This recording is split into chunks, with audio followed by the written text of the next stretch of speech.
Udah itu pun makan dengan lahap, habis tuh sepiring. Udah, habis itu dia bilang, saya pun lupa itu kejadian itu udah kejadian udah lama, berapa tahun yang lalu. Dia bilang ketika Allah mengajukan daftar ibadah saya. Jadi orang tuh gini nih Bu nih, kita nih hidup nih kayak sama Allah dikasih dua pintu, dua ruangan. Namanya ada pintu amal soleh, ada pintu dosa, ada pintu pahala, ada pintu dosa. Setiap kali kita ngerjain kebaikan tuh kayak nabung di pintu kebaikan, pintu pahala. Tiap kali kita ngerjain dosa tuh kayak lagi naruh pintu yang dosa tadi itu. Tapi dari dua pintu itu Allah hanya akan berikan kepada kamu salah satu dari dua kuncinya. Yang diterima sama Allah cuman salah satunya. Imma khairan, ada yang diterima kebaikannya. Dengan dia diterima kebaikannya tersebut, kayak Allah lagi ngasih, nih kuncinya, silahkan saya terima nih yang kebaikan, gitu kan? Itu nanti yang dosa-dosa menjadi terhapuskan dengan kebaikan-kebaikan yang kamu lakukan. Kata Allah, innal hasanat yudhibnas sayyiat. Sungguhnya kebaikan-kebaikan akan menghapuskan dosa-dosa. Tolak dosa-dosanya, diterima pahala-pahalanya. Ada juga yang sebaliknya, yang ditolak justru kebaikannya, yang diterima justru dosanya. Jadi sama Allah diterima dosanya, ditolak semua kebaikannya. Sama Allah dikasih, nih pintu dosa-dosa kamu. Terus yang pahala yang saya udah kerjain, udah aku tolak semuanya, kata Allah. Nyakanya memang karena dia melakukannya, bukan karena Allah.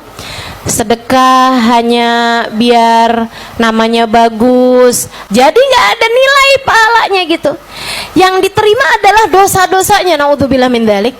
Nah itu kalau udah kayak begitu tuh, yaudah yang diajukan sama dia adalah dosa-dosanya. Nah di antara dosa atau pahala itu ada satu pahala atau ada satu dosa yang menjadi penyebab Allah memberi kunci-kunci ruangan itu. Ada amal ibadahmu yang diterima, yang Allah suka, sampai sesudah Allah suka sama kebaikan itu, Allah tuh kayak yang, nih kuncinya, kamu sudah aku terima di sisiku, silahkan masuk ke dalam keridhoanku. Kalau udah kayak begitu, dia meninggal dunia, namanya mati dalam keadaan husnul khatimah.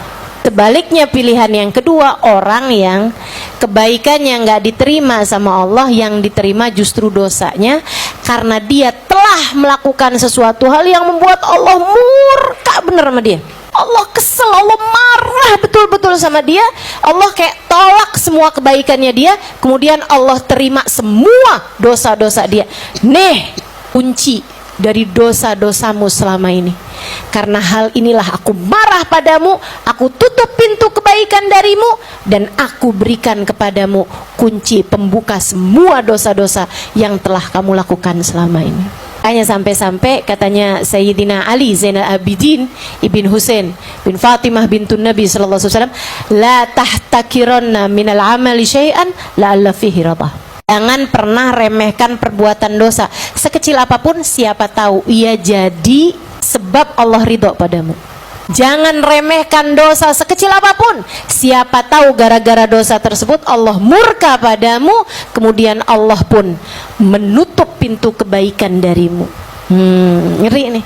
Dia bilang yang nomor satunya yang menjadi penyebab Allah menerima saya adalah sedekah saya kepada anak keledai hari itu. Saya kan jadi nggak nyangka banget gitu.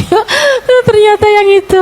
Dia pun ketawa gitu, nggak nyangka ternyata amal itu yang diterima sama Allah. Nah kita nggak pernah tahu teman-teman, kita nggak pernah tahu. Mungkin sedekah kepada yang sedang sangat memerlukan, kita nggak tahu. Mungkin kalimat-kalimat indah yang kamu sampaikan kepada suamimu, mungkin belayan hangat kepada anak-anakmu yang sedang hatinya patah karena dibully sama teman-temannya. Kamu nggak pernah tahu. Jangan remehkan kebaikan sekecil apapun itu. Siapa tahu di sana terdapat keridhaan Allah Subhanahu wa taala. Gitu. Jangan nunggu kaya buat sedekah. Jangan. Semampunya. Setiap kali ada ladang-ladang kebaikan, bismillah.